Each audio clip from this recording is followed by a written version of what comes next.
পাকিস্তানের বিপক্ষে 2-0 ব্যবধানের টেস্ট সিরিজ জেতায় জাতীয় দলের ক্রিকেটারদের সংবর্ধনা দিয়েছেন অন্তর্বর্তীকালীন সরকারের প্রধান উপদেষ্টা ডক্টর মোহাম্মদ ইউনূস। অনুষ্ঠানে প্রধান উপদেষ্টা ক্রিকেটারদের উদ্দেশ্যে বলেন, এই সাক্ষাতের অপেক্ষায় ছিলাম। রিপোর্ট কৌশল ইয়াসিরের।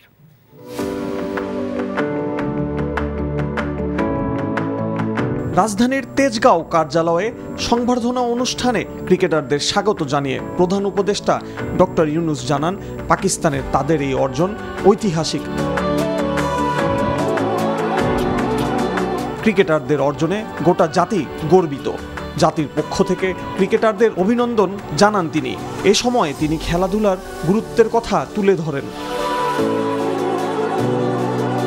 পাকিস্তানের মাটিতে সাফল্য পেতে ক্রিকেটার ও কোচিং স্টাফের কঠোর পরিশ্রম বড় ভূমিকা রেখেছে বলে মন্তব্য করেন জাতীয় দলের অধিনায়ক নাজমুল শান্ত। সংবর্ধনা অনুষ্ঠানে ক্রীড়া উপদেষ্টা আসিফ মাহমুদ সজীব ভুইয়া, বিসিবি সভাপতি ফারুক আহমেদ ও পরিচালক নাজমুল আবেদিন ফাহিম উপস্থিত ছিলেন। কুশল ইয়াসির, এনটিভি নিউজ, ঢাকা।